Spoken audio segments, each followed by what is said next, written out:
Hello everyone, कैसे हैं आप लोग। आई होप सभी लोग बहुत अच्छे होंगे। राधे कृष्णा, जय श्री राम। तो आपको हम बताने जा रहे हैं एक नई रेसिपी जो मैंने कल आपसे कहा था कि मैं आपको बताऊंगी। तो उसके बारे में सबसे पहले आपको ग्रीन चिली लेना है और उसको वॉश कर लेना है। फिर एक कॉटन के कपड़े से उसको पोंछना है, फिर अगेन कॉटन के कपड़े से पोंछना है।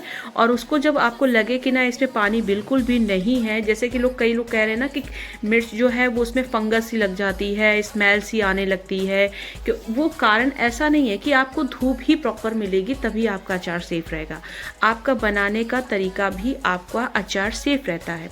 तो आपको क्या करना है कि आपका अचार जो होता है ना उसमें पानी की बिल्कुल भी सीलन जैसे कहते हैं, जिसको कहते हैं कि मॉइस्चर, वाटर मॉइस्चर जो होता है वो फंगस का वजन बनता है और इसी वजह से हमारा अचार पूरा खराब हो जाता है। तो हम आपको इसीलिए बताने के लिए एक छोटा सा ब्लॉग हम डाल रहे हैं और आप ही लोगों की वजह से मैंने ये ब्लॉग बनाया है। तो प्लीज़ इसको आप वैसे ही करिएगा जैसे मैं बता रही हूँ, वैसे करेंगे तो आपका अचार बिल्कुल भी ख़राब नहीं होगा, क्योंकि मैंने खुद बनाया है। और मुझे ये ठंडियों का अचार जो होता है ना, गाजर, गोभी और मूली, हरी मिर्च का, तो बहुत ही अच्छा होता है। मुझे लगता है कि हर किसी की पसंद होता है, क्योंकि ये खाने में बहुत ही टेस्टी लगता है और बहुत जल्दी बनता भी है, बहुत जल्दी घर में लोगों के ख़त्म भी हो जाता है। तो इसको सिंपल सा तरीका है आप बनाने के लिए, बस आप रेसिपी जानिए कैसे बनता है। तो हम आपको स्टार्ट करते हैं बताना।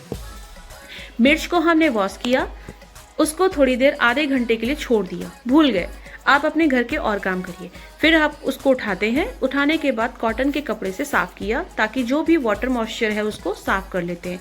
फिर यह हम फैन के नीचे रख देते हैं। थोड़ा सा जो भी वाटर मॉइस्चर है तो वो पेपर में फैला दीजिए या कॉटन के कपड़े में, क्योंकि पेपर में जो इंक होता है ना वो नहीं खानी चाहिए और ना हमारे खाने में वो आनी चाहिए। उससे क्या होता है, वो हमारे लिए पॉइजन का काम करती है। इंक जो होती है वो सेफ नहीं होती है, तो पेपर का यूज ना ही करें तो बेटर है। वैसे मैंने बोल दिया, इसके लिए सॉरी। तो आप कॉटन का कपड़ा लेकर के उस पर फैलाइए मिर्च को और फिर कॉटन के कपड़े से ही साफ कर लीजिए। साफ करने के बाद जब आपको लगे कि इसमें मॉइस्चर नहीं है, आपको लग रहा है कि मिर्च एकदम प्रॉपर सूखी हुई है, इस पे पानी बिल्कुल नहीं महसूस हो रहा है, फिर उसके बाद उसमें आप कट कर लीजिए। जो उसके डंठल होते हैं ना, पीछे से सीजर से कट कर दीजिए। और कट करने के बाद कुछ लोग क्या करते हैं, पूरी खड़ी मिर्च का अचार बनाते हैं, कुछ लोग जो होते हैं उससे कटिंग कर लेते हैं। तो मैंने कटिंग करके बनाया है, क्योंकि मुझे क्या होता है ना कि आप जितना खाते हो उतना ही लो। उससे क्या होता है ना कि आप वेस्ट नहीं होता है। जैसे कुछ लोग कहने लगता है तीखा बहुत है ये मिर्च, और ठंडियों में मिर्च वैसे बहुत तीखी आती है, आपको पता ही होगा। तो इस वजह से कटिंग करके बनाते ना तो वेस्ट रहता है, जितना हमें खाना है उतना ही हम लेंगे और नहीं खाना है तो वेस्ट भी नहीं होता है हमारा। तो इस वजह से आपकी सोच है और आपको कैसा बनाना है ये आप पे डिपेंड करता है, मैंने आपको बताया है। तो आप अपने हिसाब से कटिंग कर सकते हैं। डंठल काटने के बाद फिर उसको थोड़ी देर छोड़ दीजिए। फिर उसमें देखिए मॉइस्चर नहीं है, फिर उसको ऐसे धीमे धीमे कपड़ों से ऐसे साफ करके फिर उसको रख दिया, फिर कटिंग किया। कटिंग करने के बाद गरम ऑयल करते हैं हम, या फिर क्या कहते हैं, जैसे आपको ऑयल वाला नहीं पसंद है तो सिरका जो होता है उस पर हम डालेंगे, नमक डालेंगे, हींग डालेंगे, वो भी भूंज के, सौंफ डालेंगे, भूंज लेंगे हम उसे। राई येलो वाली जो होती है उसको हम भूंज लेंगे, और ग्रीन सौंफ जो होती है, जीरा जो होता है, इसी तरीके के आपके मसाले, हल्दी होती है, नमक होता है, थोड़ी सी लाल मिर्च होती है और खटाई पाउडर जो होता है। तो आप इन सब चीज़ों को धीमी आंच में बिल्कुल ऐसे ऐसे फ्राई कर लेना है। फ्राई करने के बाद आपको ये ठंडा कर लेना है। ठंडा करने के बाद इसको ग्राइंड कर लेना है।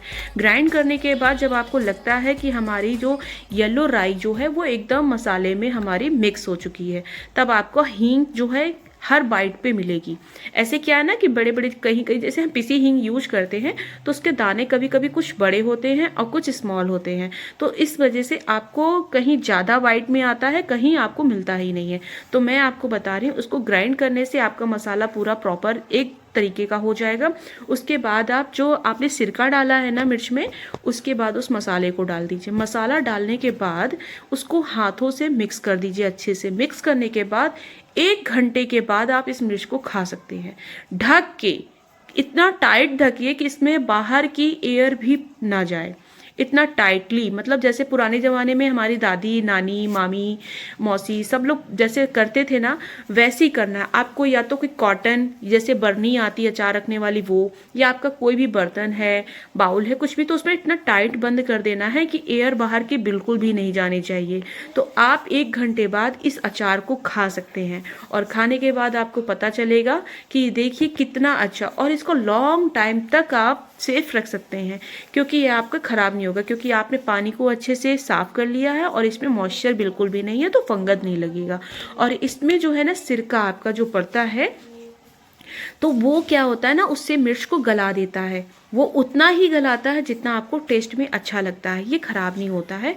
और वैसे भी अब पहले के टाइम पे तो अचार के लिए सिरका जो है हमारे घर पे मिल जाता था, पर हमारे पास अब इतनी सारी चीज़ें, हम लोग शहर में रहते तो गांव की चीज़ें वो सब चीज़ें नहीं मिल पाती हैं, तो हमें बाहर मार्केट से ही सिरका लाना पड़ता है और उसी पे हमें बनाना पड़ता है। तो आप लोग बना सकते हैं, और कैसा लगा ये बताइएगा कमेंट में हमें ज़रूर। और फिर उसके बाद हम आपको एक नेक्स्ट रेसिपी देंगे। तब तक के लिए बाय बाय, टेक केयर, और like and subscribe share my channel. Thank you so much.